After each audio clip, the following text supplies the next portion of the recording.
6 de la mañana, 50 minutos. Es hora de encontrarnos en la mesa ancha donde caben todas las opiniones, también las de ustedes. Bienvenidos a mis panelistas. ¿Qué tal este puente? Buenos días. Buenos días. días. Bien. Descansando. Bueno, el tema inevitable hoy, lo que está pasando en Buenaventura, una situación muy dura, muy difícil, esos videos impresionantes que se volvieron virales en las redes sociales y el llamado de la gobernadora del Valle, que quiero que lo escuchemos acá, que hablamos con ella hace algunos minutos aquí en Noticias RCN. Estamos haciendo un llamado respetuoso desde el Valle del Cauca al presidente Gustavo Petro y al ministro de Defensa, Iván Velásquez, de militarizar todo el Distrito Especial de Buenaventura de inmediato. Dice la gobernadora que el distrito de Buenaventura necesita la presencia urgente del Estado, es casi que un llamado desesperado. Funciona militarizar, y yo quiero también poner aquí sobre esta mesa ancha si es que el Estado se dejó coger ventaja en medio de esta supuesta tregua y este laboratorio de paz que se estaba desarrollando allí en Buenaventura. Jorge Iván. Pues Marisa, yo no creo que militarizar Buenaventura resuelva el problema. Puede ser que en unos primeros días eso contribuya a mejorar el clima de seguridad, pero la intervención tiene que ser mucho más estructural en ese sentido. Entonces, concuerden que debe haber más presencia del Estado, por ejemplo, más policía judicial para investigar a los líderes de estas bandas, y en el mediano plazo, todo el mundo lo ha dicho, si eso no viene acompañado de un plan especial de inversión social que ayude a modificar la exclusión, la informalidad, el microtráfico y todo el caldo de cultivo que hay para que se den ese tipo de cosas, no va a pasar. Entonces, la militarización puede que traiga una buena noticia de tranquilidad 1 o 2 semanas, pero el problema tiene que ser más estructural y creo que tiene que ver con lo que hemos dicho acá. La paz total y las negociaciones que incluso se están dando en Buenaventura no están viniendo acompañadas de una estrategia de seguridad integral, que es lo que pasa, que es lo que falta tanto en Buenaventura como en algunas otras regiones de Colombia. Bueno, pues yo sí creo que el llamado de la gobernadora es muy importante. La militarización sí es una solución inmediata, porque lo que está pasando aquí es que la paz total, ahora dice el alto comisionado que vamos a hacer discusiones sociojurídicas, eso ni existe. O sea, eso es un invento porque ni siquiera tienen marco jurídico, porque el ministro Néstor Osuna ni siquiera fue capaz de sacar ese marco jurídico en el Congreso de la República el año pasado. Y segundo, la militarización es una solución en estos momentos porque lo que está pasando aquí en Colombia es que estamos haciendo discusiones y negociaciones, pero estamos dejando de lado las actividades militares. Y eso lo hemos discutido aquí ya durante 2 semanas, y es que usted no puede entregar la actividad militar porque está discutiendo. ¿Estamos discutiendo qué? Es que en diciembre del año pasado estuvo la vicepresidenta Francia Márquez con el ex senador Gustavo Bolívar celebrando una supuesta paz que en Buenaventura no existe.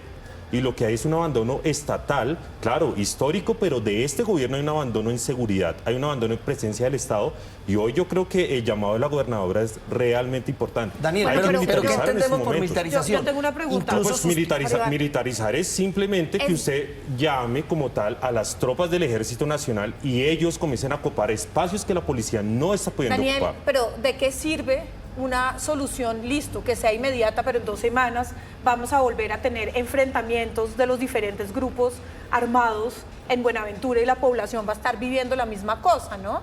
Entonces necesitamos soluciones que sean a largo plazo y que sean estructurales. Ahí sí entraría entonces el llamado de Dilian Francisca Toro de que se declare una emergencia social y económica, porque ya dice que esa región necesita una inversión, ¿o tampoco? Claro, ¿Pero para qué?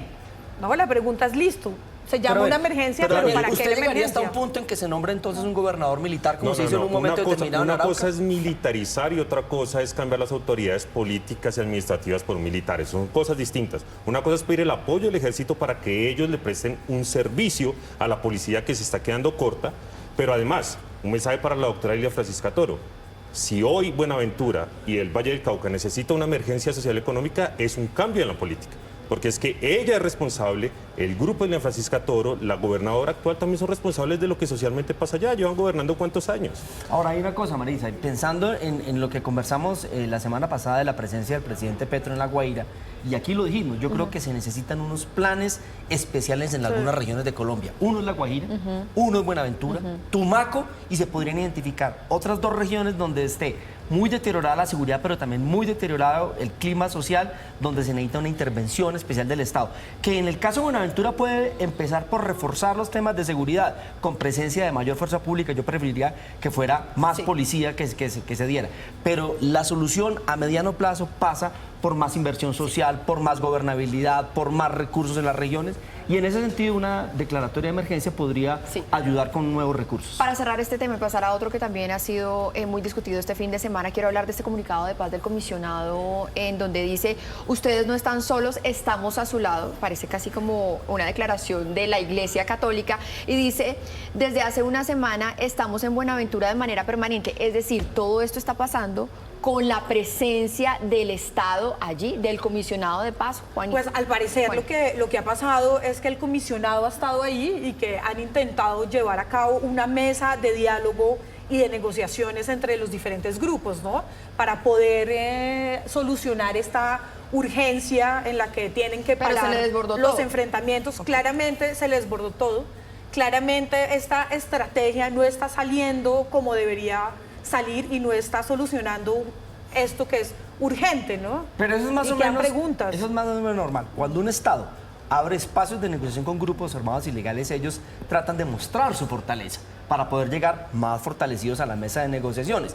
Digamos, no es lo deseable, pero cuando uno explica el comportamiento estratégico de estos actores ilegales... Pero sí tuvimos una época en la que esa tregua entre los chotas y los espartanos estaba funcionando, y estábamos incluso contando esos días en los que estábamos en homicidios ceros. Exacto. Y fue muy importante la mediación de la Iglesia Católica, o sea que una de las cosas que habría que reactivar en estos días para recuperar la tranquilidad en Buenaventura es esos escenarios de negociación entre bandas, mediación de la Iglesia Católica y acompañamiento de comunidad internacional. Rescatar lo que ha funcionado. Lo que sí definitivamente no se puede es permitir estas intimidaciones que a la larga no son ni siquiera entre grupos al margen de la ley, sino para los ciudadanos. Pasamos al siguiente tema, y son estas explosivas grabaciones que se conocieron este fin de semana, donde Óscar Iván Zuluaga queda, digamos, en tela de juicio. Y él reconoce en estas grabaciones que sí conocía de la entrada de dineros de Odebrecht a su campaña. Ahora, pasando un poquito todo este debate, yo quiero preguntar: ¿será que solamente Óscar Iván Zuluaga sabía de la entrada de sus dineros, o todos los candidatos lo sabían en su momento? O, como dijo en su momento ya el presidente Juan Manuel Santos,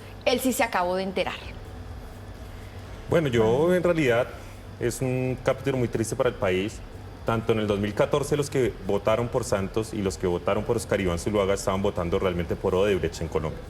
Vamos, creo que es un capítulo muy, muy oscuro en la historia latinoamericana, porque recordemos que Odebrecht estaba ganando también en Perú, ganó en Brasil, y en Panamá estaba levantando como tal una serie de influencias dentro de todos los países latinoamericanos. Hoy debe asumir responsabilidad Óscar Iván Zuluaga, pero también... A propósito de eso, la Fiscalía está ya preparando una imputación de cargos contra Óscar Iván Zuluaga. Él debe asumir las responsabilidades en estos momentos, pero yo creo que el país merece conocer toda la verdad. Aquí las dos campañas, tanto Juan Manuel Santos como Óscar Iván Zuluaga, recibieron plata de Odebrecht, de ese, y lo peor es que luego, de una vez gobernando Juan Manuel Santos, pues también recibieron como tal contratos. Entonces, digamos, está totalmente probado, y esperamos como colombianos que tanto la campaña de Santos como la campaña de Óscar Iván Zuluaga, pues asuma responsabilidades. Mira que hay un tema, y es que en las encuestas, en la opinión pública colombiana, una de las grandes preocupaciones de la ciudadanía es la corrupción, ¿no? Dentro de usted, ¿qué quiere acabar en Colombia? ¿Cuáles son sus preocupaciones? Está la corrupción, y resulta que ahora todas las campañas políticas que creíamos, además, había siempre rumores de estas relaciones con Odebrecht, ahora las comprobamos. A mí me parece el hecho gravísimo, o sea, Óscar Iván Zuluaga siempre lo negó, lo ha negado hasta el final, esa ha sido su estrategia. De hecho, hasta último minuto presentó una tutela para tumbar el preacuerdo de García Arizabaleta. Pero quiero ir a algo más estructural, es decir, en Colombia tenemos un grave problema para blindar las campañas políticas al ingreso de recursos. Entonces esto nos remite al proceso 8000, por supuesto, nos remite a Odebrecht. Y ahora en las discusiones de 2018 hubo información sobre filtración de campaña, y en la actual también.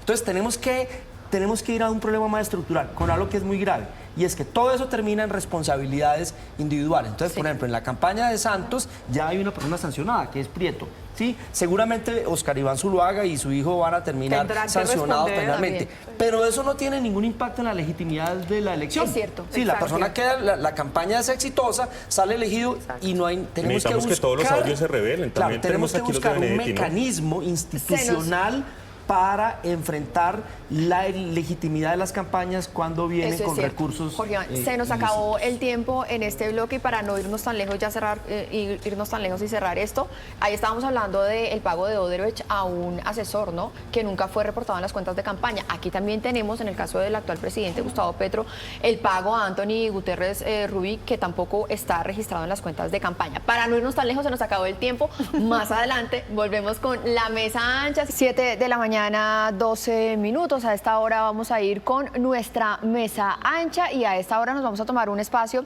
para abordar un tema internacional muy importante, esos disturbios que se han visto en los últimos días en París, pero además de eso un anuncio del fin de semana del presidente Emmanuel Macron que habla de restringir las redes sociales. Y uno dice, esto parece un anuncio como venido de Venezuela o de Cuba o de Nicaragua, pero en Francia, en París, y quiero arrancar por Juana porque, Juana, usted vivió casi una década allí en París, ¿no? Sí, viví muchos años de mi vida en Francia y en París.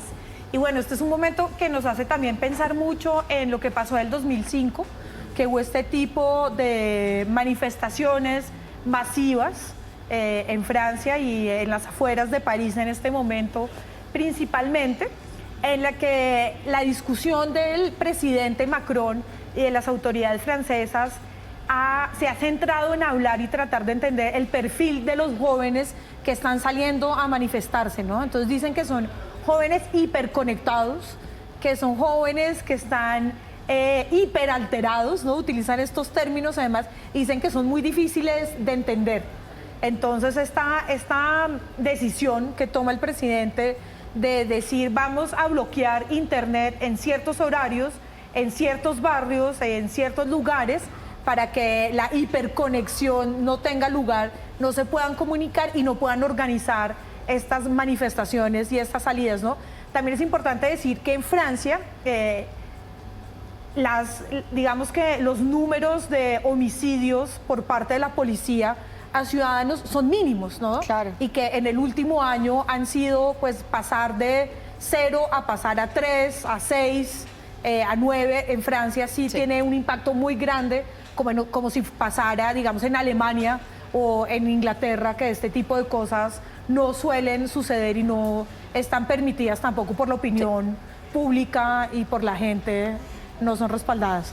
Pues a ver, Marisa, yo creo que se juntan varias cosas, unos hechos de violencia policial que son como el detonante, pero detrás de eso también hay mucha inconformidad social en los jóvenes marginales, los que llaman los hijos de la segunda generación de inmigrantes, en los suburbios de París, en Nanterre. Ahí hay mucho inconformismo social y la muerte del joven a él a manos de la policía fue como el detonante de eso. Pero esto plantea un escenario muy complejo para Europa misma, y es decir, creo que estos estallidos sociales, que así lo podemos denominar lo que está pasando en Francia, le abren el espacio político a los gobiernos de ultraderecha en Europa. Entonces, en Francia creo que ahí va a haber una oportunidad muy, muy importante para la candidatura de Le Pen y todo lo que esto significa. En Alemania está avanzando la ultraderecha, avanzó en Suecia, avanzó en Finlandia. En Italia. Creo que estos estallidos sociales, digamos, si los gobiernos de centro o de centro izquierda no lo resuelven rápida y de manera institucionalmente, le abre el espacio a los gobiernos de la ultraderecha, incluido en Francia. Daniel. No, simplemente lo que está pasando en Francia es que el mito macroniano de ese gran líder mundial, que literalmente es un gobierno pasado por el marketing y más por el discurso, muy parecido a lo que pasa aquí con líderes como Claudia López y otros, está cayendo. Hay un problema de un gobierno que no ha sabido responder a ninguna de las necesidades francesas, un presidente que se desconectó totalmente del país y que se dedicó a vender imagen a nivel internacional, pero que por dentro dejó que el país se le descuernara. Hoy Francia está pasando una crisis de seguridad, pero hace unas semanas estaba pasando una crisis, por ejemplo, por la reforma a las pensiones, que creo que es uno de los grandes detonantes que hay ahorita. Y ese mito de que Macron era un líder mundial que sabía manejar Francia y que tenía absolutamente todas las soluciones porque prometió de todo en la última pasada elección, pues acaba de caer y hoy Macron es uno de los líderes que menos manejo tiene sobre sus países y Francia lo está demostrando. Bueno, y todavía le quedan 4 años de mandato, ¿no? Ya hasta ahora cumplió 1 año en su nuevo mandato, entonces esto se avecina muy preocupante y tenso en Francia. Marisa, pero hay un ciclo político y con esto quisiera terminar, y es que el descontento de la democracia en transformar las expectativas de la gente en más bienestar lleva luego a estallidos sociales. Aquí en América Latina lo vivimos, y es el espacio para la llegada sobre todo de los populismos y de los gobiernos de derecha. Como Entonces aquí es un llegó ciclo Petro, que ¿no? Aquí llega un populismo de izquierda que es Petro, por un estallido social. Sucede lo mismo allá, pero en ciclo político allá a la derecha. Claro, los ciclos políticos permiten que lleguen, digamos, líderes Populismos. políticos que dicen, desde su forma de entender la política, vamos a resolver las frustraciones que no pudo atender la democracia institucional. Bueno, pues ahí está, la mesa ancha, hoy también tocando temas internacionales y todo lo que está pasando en Francia, 7 de la mañana, 17 minutos. Juan, usted tiene más noticias.